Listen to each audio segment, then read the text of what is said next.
And now, live from the University of Surrey on Stag Hill campus in the United Kingdom, welcome to our live production for On Air.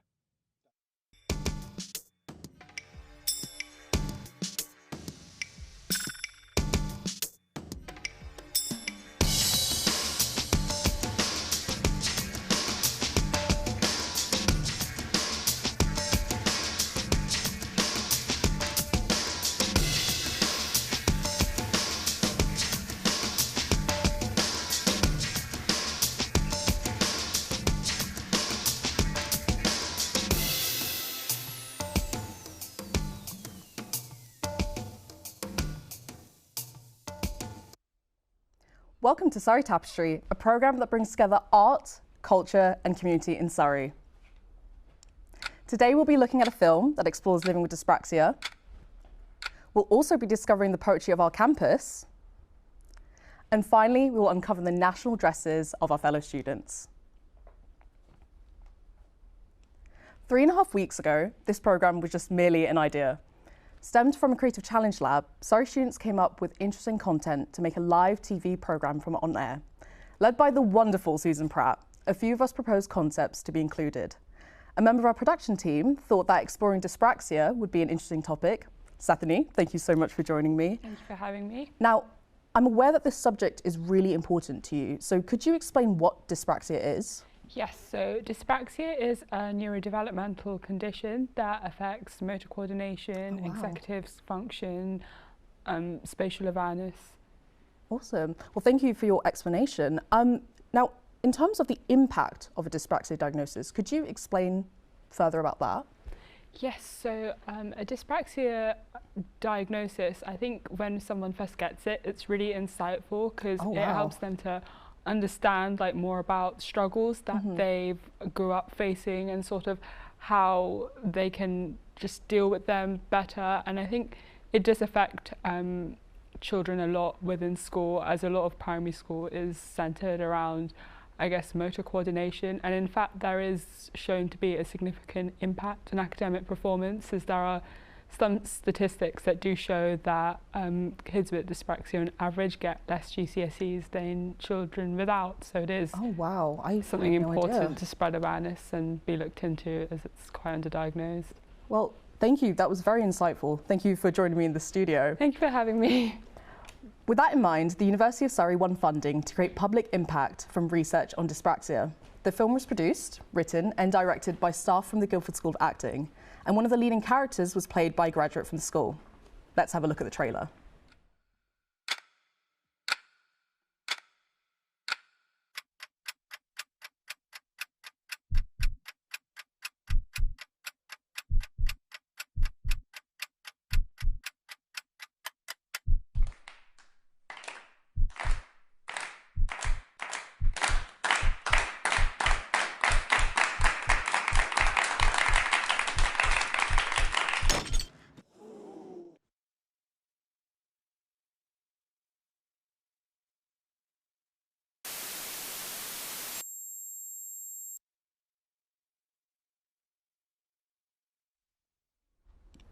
Joining me in the studio is Stacia Hicks, writer and director of This Is Me, and Alexandra Thomas, one of the leading actors. Stacia, what was the idea behind the film? So it started from a series of blogs and things that I'd read, some by Alex, and I was really struck about how they experienced it, rather than tell people what dyspraxia actually is. I know what you mean, yeah. It was more, how do you get people to understand what the experience is like? Ah, I see. And a lot of it actually came about from understanding some of the things Alex talks about driving and what that's like. And I thought, God, that's like being in a spy movie every day. We think that's exciting, but if you live that every day, it's not at all. I can imagine. So yeah, it was, how do we make a movie? I wanted to make a movie that really made you think you were getting one thing, but then showed you actually the world exists in a completely different way. That's, I mean, definitely how the trailer seemed. And speaking of the trailer, there was some quite shocking scenes, but I understand that there was another scene that involved Kung Fu. Could you tell me more about it? Yes, so without giving too much away about the film, there is a kung fu fight scene that happens between Alex and your counterpart, your inner world, perhaps, played by Charlie Casito, who's fabulous. And I think you've got some BTS of her. Yes. In some stills from that, and yeah, so it is a full-on fight, kung fu fight that happens. Wow, that's very exciting. Traditional kung fu filmic style, and it was really important as well, actually, to do that, because when we were casting, we had to cast for Charlie because both actors had to have dyspraxia. Yeah. People were like, well, they won't be able to do that, surely. You know, can't you get somebody without dyspraxia? Yeah. You know, and it's like, no. And so it became really, really important, actually, that we had that scene and that it was done by actors with dyspraxia, because it's very doable. In fact, they probably understand movement much better than anyone else does. Was that sort of your experience then, Alex? Of the movement? Yeah, considering sort of like actors with dyspraxia were only considered for the role. So did that add to your performance, or do you think it portrayed your condition in an authentic way? Yeah, and me and the stage had the privilege of working together throughout workshops and things like that. So you really understood me and my experience of it. And I think the film depicts like a very visceral experience of dyspraxia. It places you in the position of understanding it on an emotional level as opposed to an intellectual level. That's amazing. Yeah, it was brilliant. And sort of final quick question, was there a particular scene that you thought expressed your sort of relationship or experience with dyspraxia? We agree. Yeah. We've talked about it. We were saying the cinema scene. Yeah. Ah, yes. Kind of the idea of like fighting with yourself and in order to try and conform to society that need to try and fit in and resist the parts of you in being dyspraxic that maybe make you feel slightly other in those kind of social situations. Yeah. Yeah, and I think everyone would identify with that as well. The film is also about what it is, all the parts of ourselves that we try to keep in because we're scared of revealing who we really are. Oh, well, I'm glad that you were able to express that in the film. Stacia and Alex, thank you both so much for joining me. Thank you. As the teams delved into the arts around us, Anna, a first-year creative writing student who'd only been at Surrey for a year, had the idea of writing a poem that encapsulates our students, our campus, and opportunities for everyone. Here she is. We here at Surrey are in quite a hurry. With many societies within our halls, life will never be dull. With so many peers, you can always hear our cheers. It's quite a thrill being active, running, jumping or diving whilst improving our skills, as our sports teams train and gain experience to triumph any challenge they may face. So replace your limits and soar above the walls that cage you. Many who drew before you will guide you to paint without restraint or sing with the wind, encouraging you to build and hone your skills to make art that can be seen or heard. You can be undeterred in your studies as pupils expand their minds with each mountain of words they climb, leaving every barrier behind to grow and unconceal mysteries within their fields, gaining more knowledge with courage. Exploration is encouraged. With many peaks of hills and histories within the community, you can end up finding paths to get around. There's an endless line of streams and various deep lakes that make you want to slow down and take a break. You will soon find great pines and people who will define the city. In the corner of cafes or on a soft bench down by the lake, you can always find a place to stretch and take a break, as well as a place to have cheap thrills. Various spots can be as quiet as a whisper or as loud as a crowd, where friends can hang about and plenty of banter will be had. To celebrate, to learn and to grow. That's what it means to live in this vast community. People treasure their individuality over conformity, sharing songs, food, history and many more activities to create a thread sewn throughout the community to create unity. We here at Surrey are still in quite a hurry. with bustling voices, ideas and peers. Everyone feels welcome here. Anna joins me now. Now, as a creative writer myself, I love poetry, so I have to ask, what was the deeper meaning behind the poem? Was there anything that sort of inspired your sort of creative themes? The poem itself is meant to put the listener in the position of, let's say, a first-year student at uni. Mm-hmm. Sort of like yourself. Yeah. Showing them the many things that can happen, or the many interests, clubs, societies they could go to, allowing them to feel like they're either back at uni or allowing them to get some context into what uni life is about. That's brilliant. Well, lovely. Thank you so much, Anna. And finally, Anupama Manish wanted to share the rich diversity of our student population here at the University of Surrey. They were aware of the wonderful national dresses that many of their friends had. Not only did they look amazing, but they held significant historical and cultural stories. Let's have a look. I'm from Sri Lanka, and this is a traditional costume called the osari, which is a type of sari that's specific to Sri Lanka and Sinhalese culture. It originated in the Kandyan kingdom in the ancient times, and though it was initially worn by like noble women, now it's worn every day, like in offices, like school teachers would wear it. Even the air hostesses wear like a made-up version when they're on the flights. It's worn every day as a symbol of national pride by women. You'd wear them even at like parties or weddings, but it would be a more ornate version for that. I think people feel quite proud of the costume as it's quite a unique type of sari, and I think it does make people feel quite like close to their country.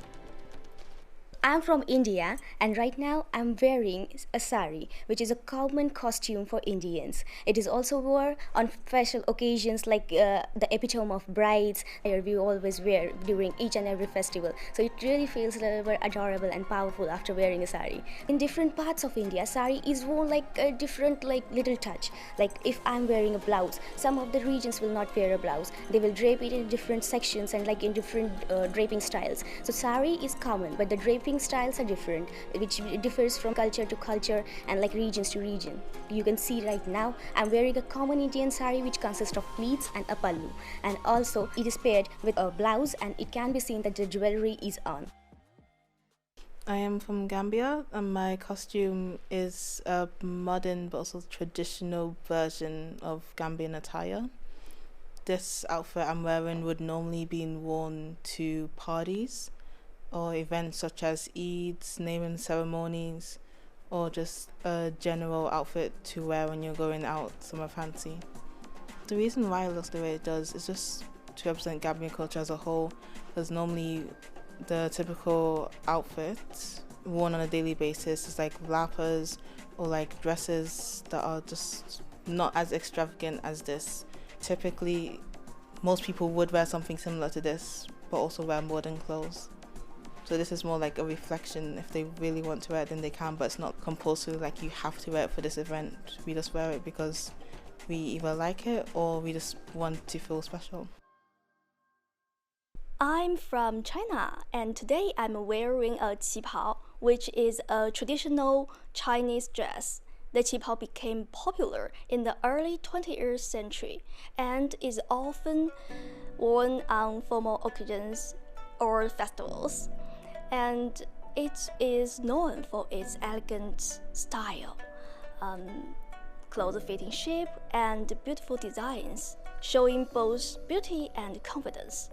Today I chose this outfit because I think it can represent Chinese history and culture, and I'm proud to share this tradition with you. I am from the Republic of Congo, which is in central part of Africa. So what I'm wearing today, look at the stunning patterns that this fabric has.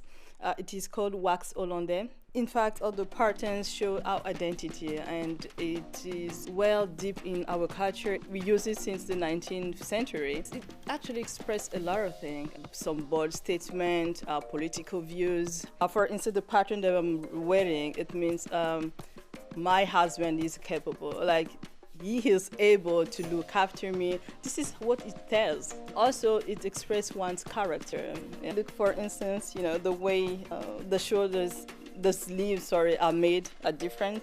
Also, make my own design to make it look so beautiful. So we wear it in so many occasions, from wedding to our festival and so forth. So it's part of our identity and culture. Wow, what beautiful dresses. To think 3 weeks ago, none of this existed. So well done to everyone on the team for making this happen. It has been a great experience and I hope you enjoyed watching. Goodbye.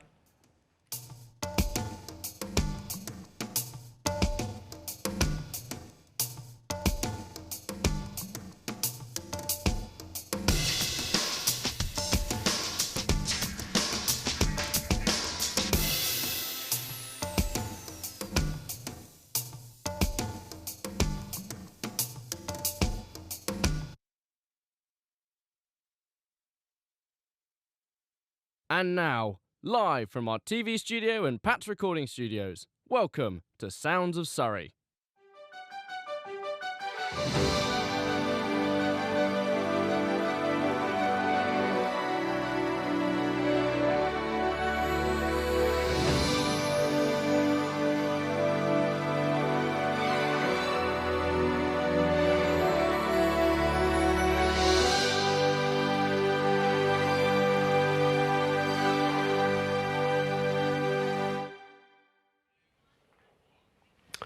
Hello and welcome to the Sounds of Surrey, celebrating 55 years of music and mastery.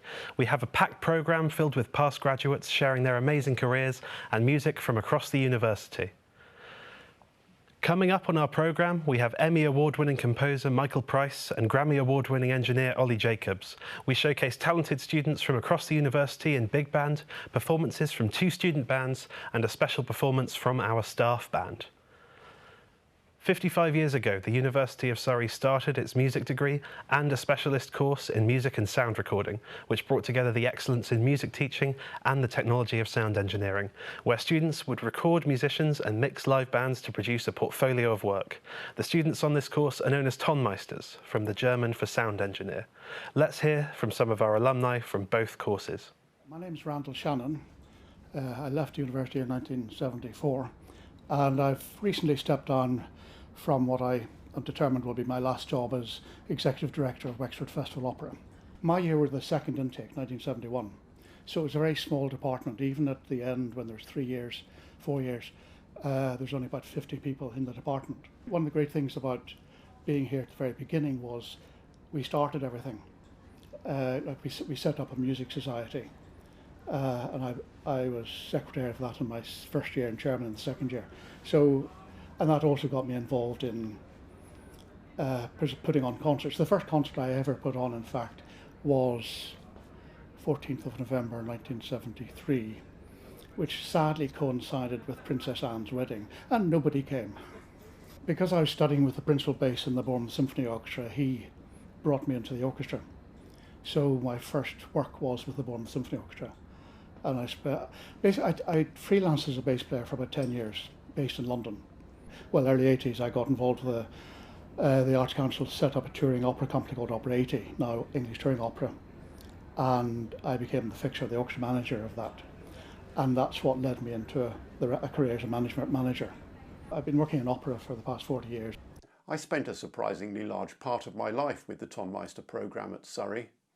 First as a student from 79 to 83, and then on the staff from 1986 to 2009. When I first started, it was really the only degree course that properly integrated music and science under one roof. There was the chance to get your hands dirty and make recordings, which was the main attraction for me. There were fewer than 8 of us. We had one studio and an 8-track analogue tape recorder, which seemed like luxury in those days. And I did music.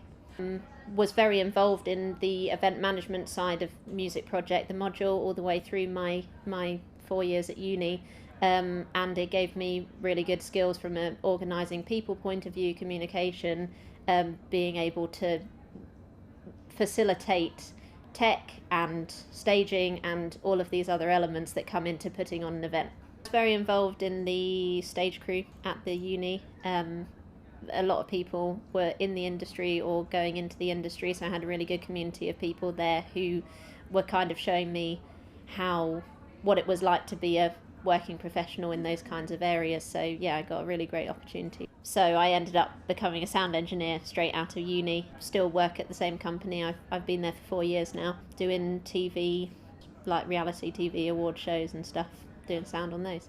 I was that rare kid who wanted to be a music engineer from a young age. I knew exactly what I wanted to do, and with the help of the degree, that's exactly what I did for a little while, and then an opportunity came up to move into film, and I moved into film, and one thing led to another, and now I'm responsible for global dubbing and subtitling across TV and film.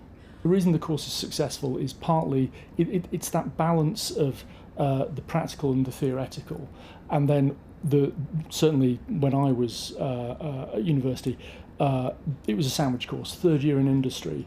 And it's one thing to do what you do on your own time with no other pressure. It's another thing to do the same thing when there's someone actually paying for the time. It really does change your mind about things, and then you come back into the final year having both that theory and that hard-nosed, hard-won practice, and then you wander off into the industry, hopefully not quite fully formed, but certainly on a good standing. I suppose it's made me who I am today, and I wouldn't be here without it, let's put it that way. Well, it's so wonderful to hear what our alumni are doing now. But now it's time for the first performance of the evening, here from the recently refurbished Pat's Studio 2. I'm joined by the rest of the members of Security Blanket. Let's go.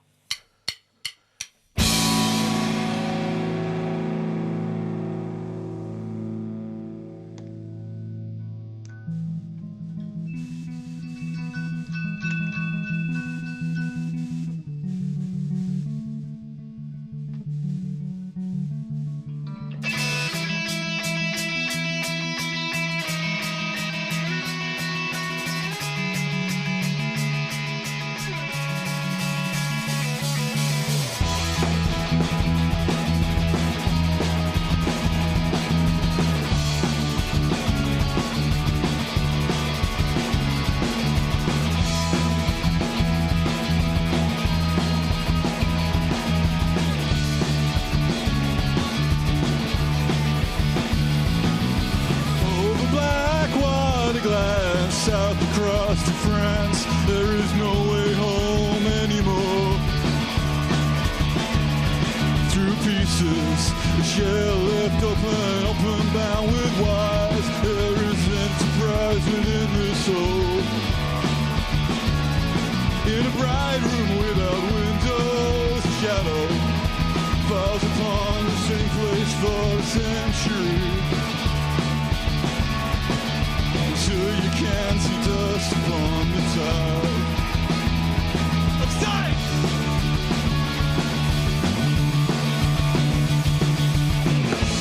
Oh, but you said it's getting better. The black heart of RGB.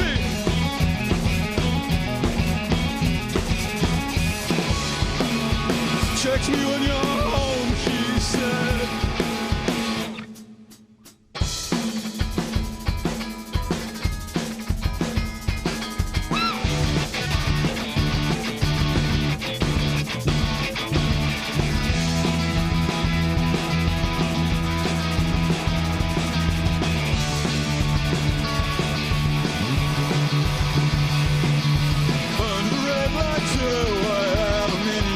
Flying out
campus. Free Palestine.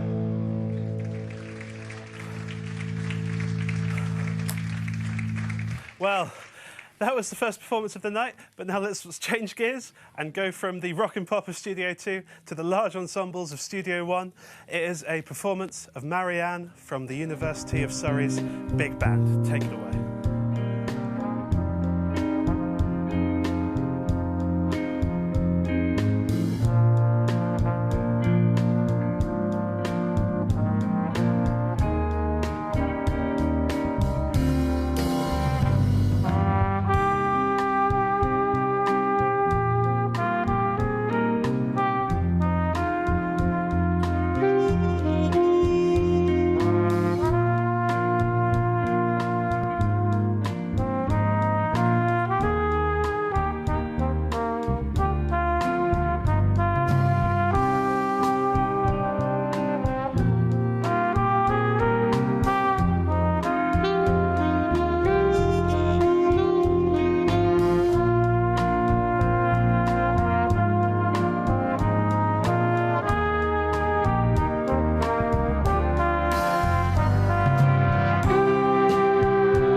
Well, fantastic vibes from Big Band, and a shout out to the sound engineers who helped us hear their brilliant performance.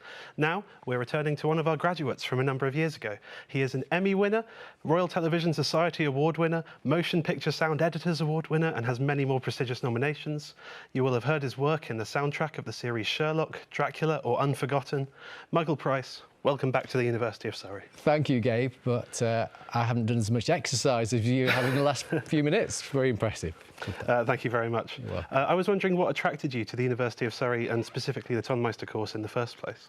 I think there was something early on, because when I came to the course, it was in the 1980s. It was a sense of exploration, a sense of wanting to be able to combine music and physics and a technical sense which all felt like we were adventurers at the time. It felt like we were sort of having to kind of make the road in front of us as we were going forward. And there just wasn't anywhere else like it.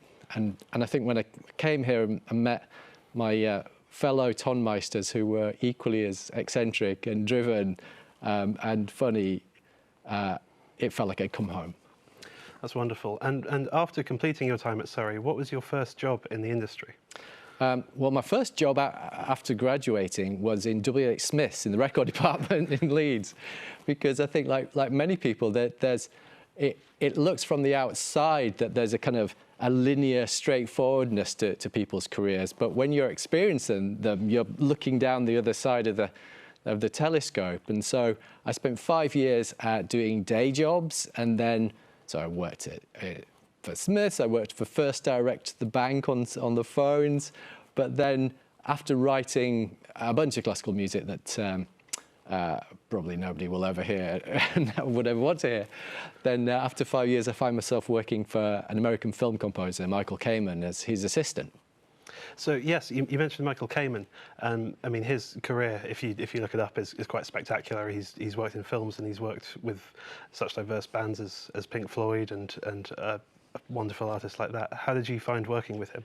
It was absolutely extraordinary, because it was like accidentally getting on a train and then realising it was going to take you at very high speed through a variety of very complicated stations. So the first day that I arrived for my new role as one of his assistants was on a Monday.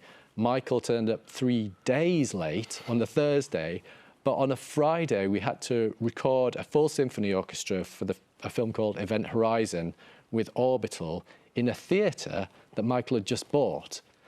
And so you, from working in the north of England for contemporary dance companies where our year's funding was sort of like 2 sandwiches and a can of Coke, all of a sudden we were working on this sort of Hollywood scale of kind of creative madness, which included working with Metallica on the album, Metallica S&M, doing the TV series Band of Brothers, the first X-Men film, beautiful little gems as well that are not often as well known. There's a beautiful animated film called The Iron Giant, which is just wonderful, that we recorded in Prague with the Czech Philharmonic.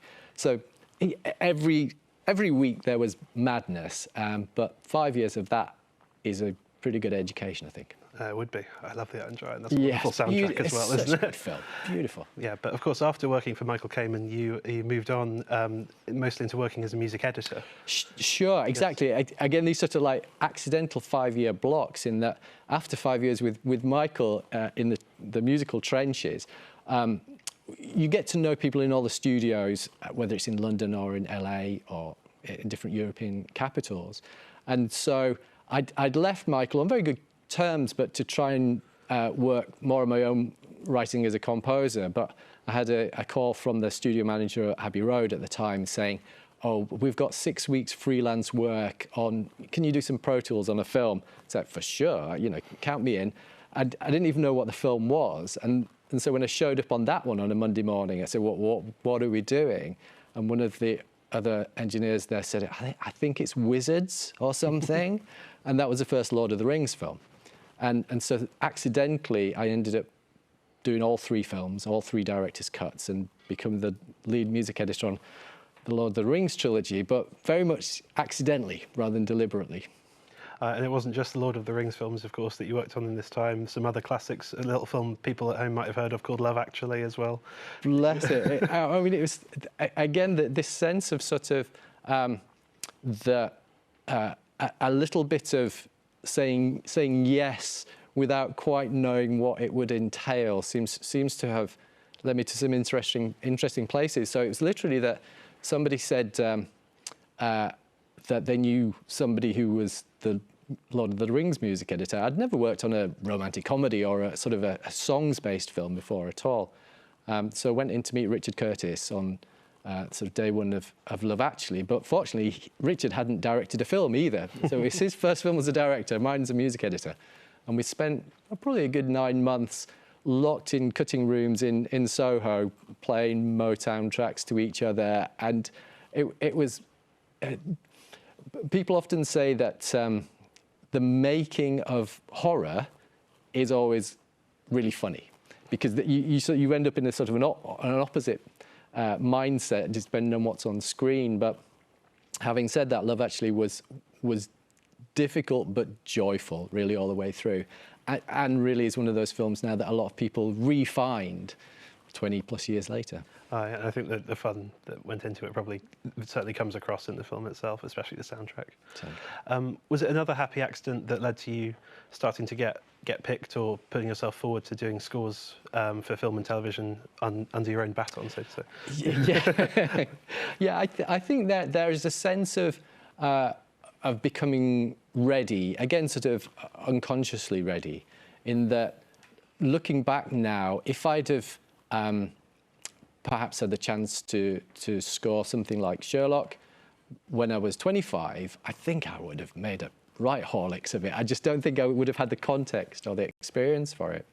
But I'd subsequently, when I was music editing, I had already made friends with David Arnold, the Bond composer, fantastic composer. And so the two of us shared a sort of very dry sense of humour, and I'd helped him out on a few bits and pieces. So by that point, we were co-writing in various sort of different configurations, but just doing things that made us smile. And so, again, from unauspicious beginnings, Sherlock, there's a pilot episode, which I believe is available in the darker corners of the internet, where we tried, somebody else was hired for it, Gabe, before us. Ooh. Exclusive here, and it hadn't worked out, and so David and I got a call just to come and have a little bit of a go for a couple of weeks. So we just threw some tunes at it, and then the pilot episode went away. We didn't hear anything for 18 months, and then when it came back, it had been rewritten, slightly reformatted, different director, different sort of visual approach, and then all of a sudden, Dave and I looked at this sort of new version 2, and it had this spark. It just sort of leapt off the screen, and sometimes I don't think you know when something is going to be amazing, and then there are other times when it's very, very clear that something's going to be great. And so that was part of our lives, I think, for almost 10 years. And what do you think was it about your education at Surrey that helped the most in how you went about your career through the early stages and up to where you are now? I think there is something, I think there was then and there still is now, there's something unique at Surrey about the combination of challenge. It's kind of hard. Everybody has to work very hard and things are taught at a high level. But there's also this sense of exploration, which I think on a good day, if you can catch us all with a following wind, means that we're ready to explore. And that is a beautiful thing. Fantastic. Michael Price, thank you so much for joining us. Thanks, Gabe. And now it's time for a return to Pat Studio 1, where big band led by James Warren and mixed by Adam Magson are jumping at the woodside. Take it away.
Okay, great.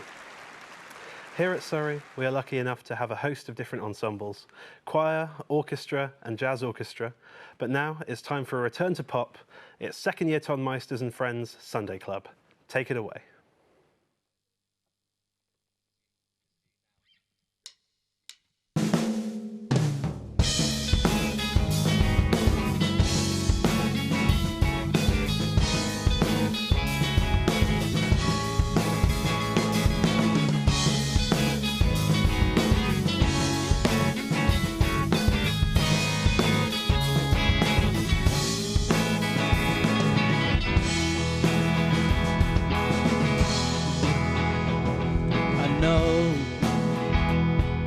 Tired, but I've also never felt this alive.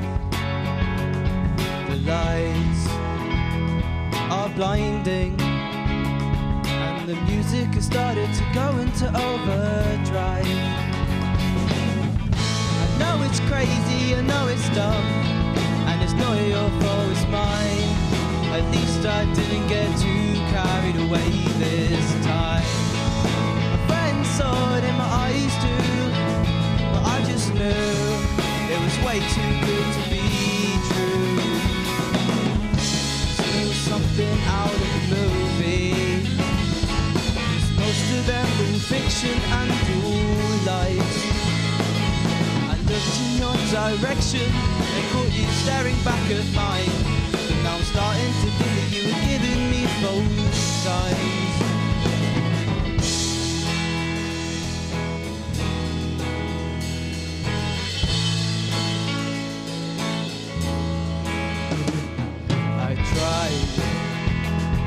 I never try, but I'd regret it if I left without saying hi.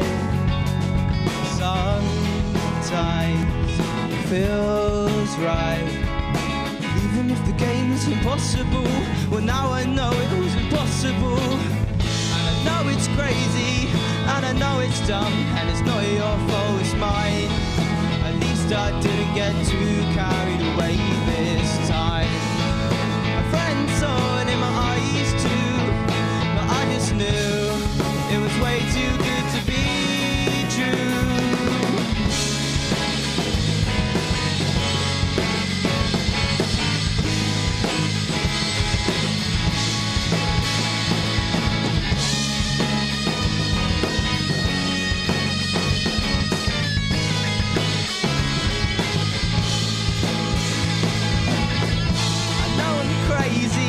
And I know I'm dumb, and it's not your fault, it's mine.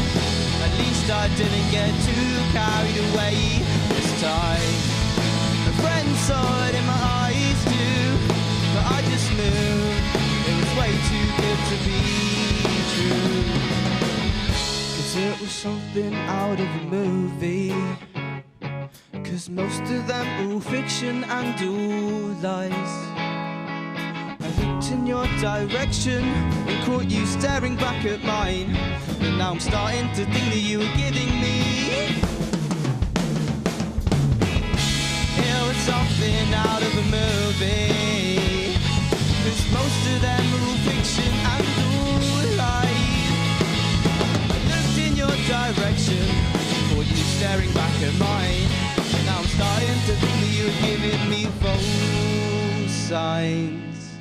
Thank you.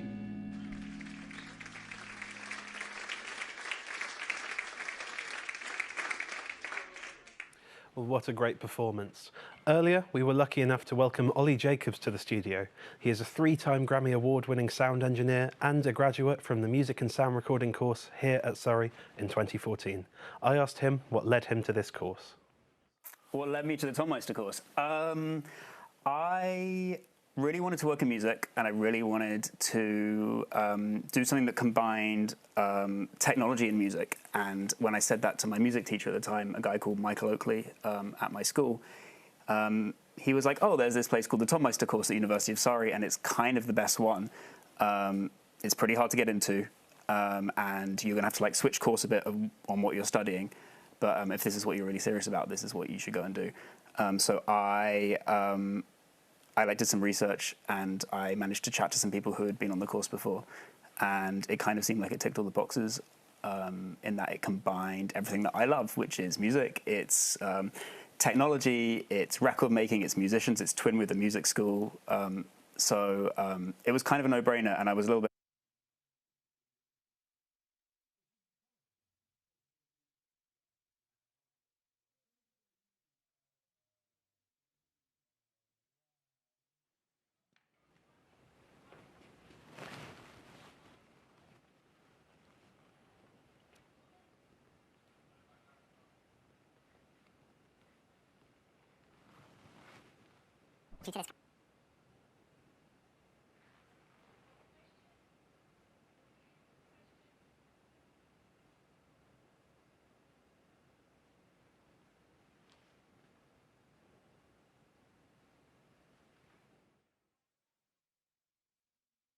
together for him to go on tour. I helped build playback rigs and keyboard rigs. And then after I graduated, I was lucky enough that they had an opening and I applied for a job there, and I went back as an assistant engineer after I graduated. That's fantastic. And how important do you think it is for students here at Surrey or in any course to get that early work in while they are still students? I think it's really important. I think you can, university is a place to gather knowledge, and the work placement year is a place to apply that knowledge and figure out what sticks in the real world and what doesn't. And I remember coming back from my placement year thinking, oh, I've absorbed so much that I can then bring into the final year and apply there. So yeah, I think it's like absolutely crucial. And so after you graduated, when you were at Real World, what was it like getting the opportunity to record and mix for the 1975? Oh my gosh, those guys are amazing. We had so much fun on that session. It's where I met my fiance. It's where I met Jack Antonoff, who's a producer that I work with a lot and love. Yeah, that was kind of the last record I did in-house at Real World. It was so much fun, such a great group of people, and I made a record that I'm extremely proud of. I love that record. I listen to it all the time. I do too. Thanks, man. And while we're dropping names, what was it like working with Harry Styles? Working with Harry Styles was incredible. He loves music. He just like truly fundamentally loves music. And when you're working with someone who has energy like that, who just wants to create and make records, it's amazing. We also won a Grammy for that record. Me and the other engineers put in like so much time on the sonics, on the edits, and making everything sound great. So yeah, I mean, that was that record. I mean, Tom, Kid Harpoon, and Tyler Johnson, those guys really kick-started my career, really. They took a chance on me. They gave me a shot at engineering when I'd just been an assistant before. And without that record, I wouldn't have been able to move to America. I wouldn't have been able to do what I do now. So, yeah, Harry's the best. Working on that record was amazing. I'm so grateful for that opportunity. Wonderful. So as you alluded to, more recently you've moved on from Real World and you've gone freelance, and you've been living in LA as well. Yes. So how's that been for you? It's culture shock. It's a big difference. It's full of Americans, but no, which is amazing. And the music scene there is incredible. There's so much happening. There's so much going on. There's so much going on in London and the UK as well. LA just has so much happening, so much music happening.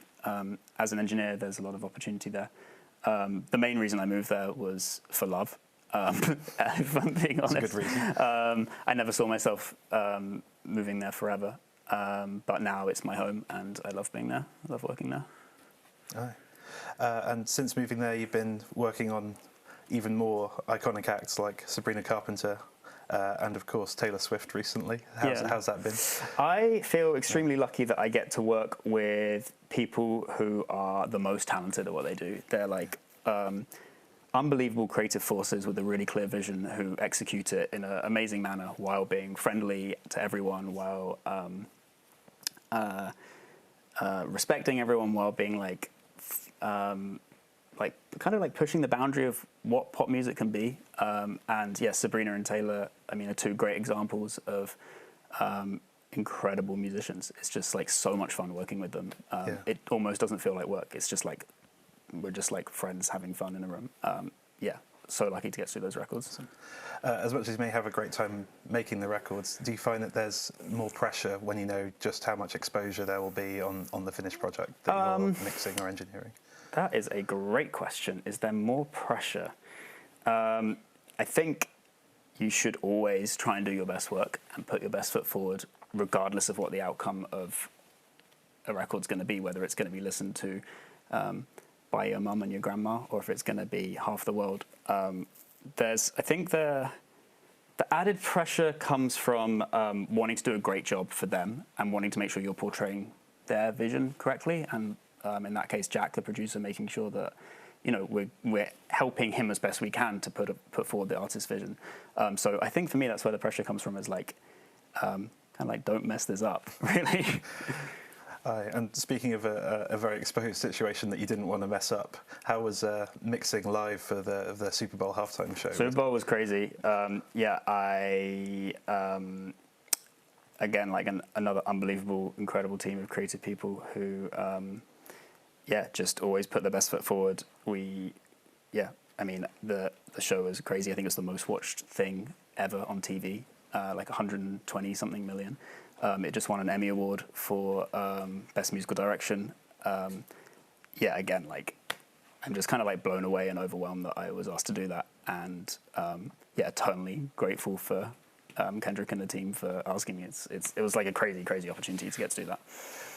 Did you ever feel on that like you were making compromises for the live mix after you'd been working on the album GNX for such a long time? Yeah. We got to like hone that mix quite a lot. So I don't think it felt like there was a compromise. It felt like we were reimagining it and doing like just like a more live version of it, basically. I think it's an incredible like output of and great representation of his work.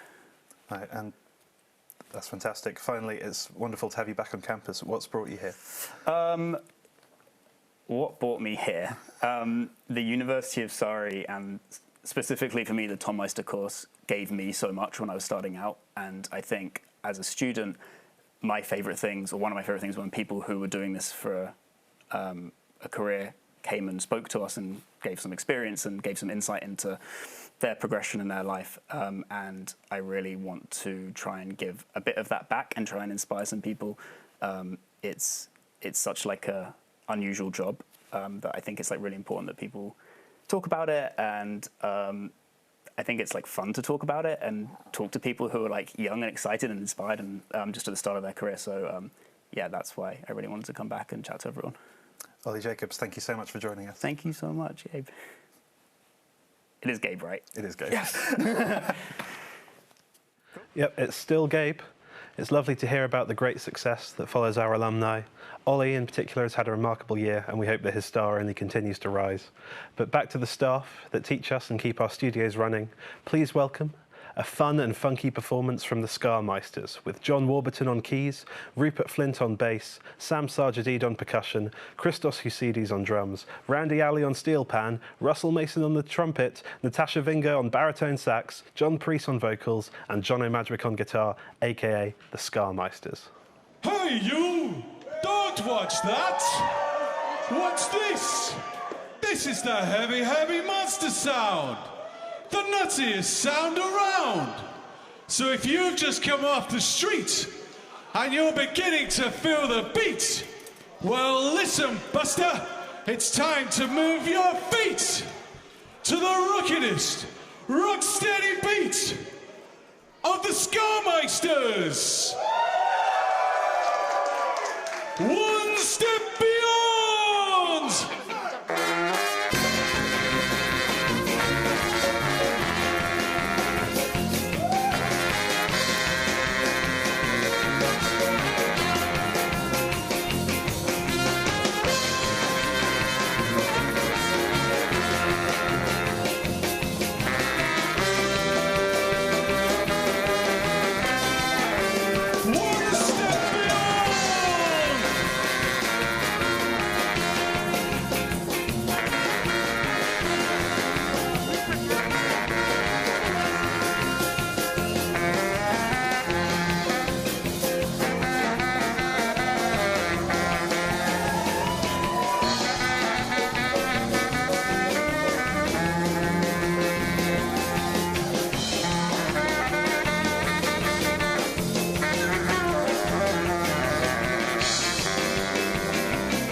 Well, wasn't that completely spectacular? Now, just before we go, here is a quick peek behind the scenes of Pat's Sound Studio 1,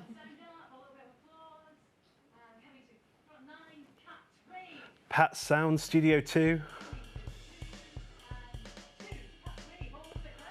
and finally the gallery crew live from the Film Production and Broadcast Engineering degree.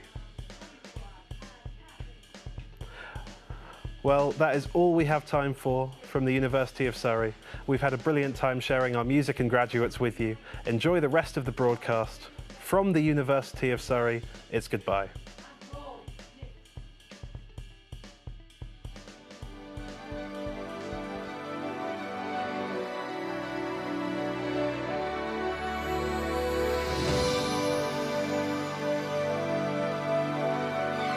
Yeah.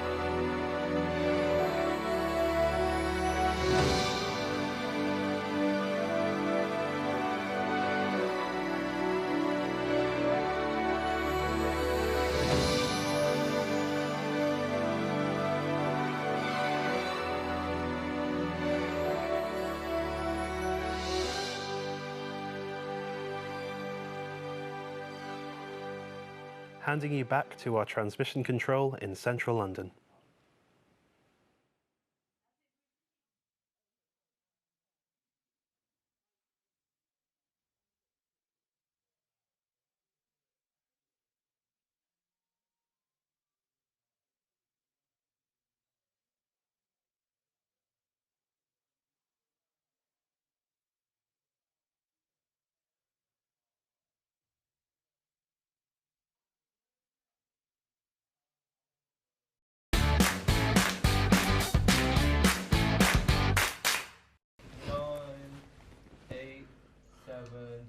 Come on, Suze, you got this.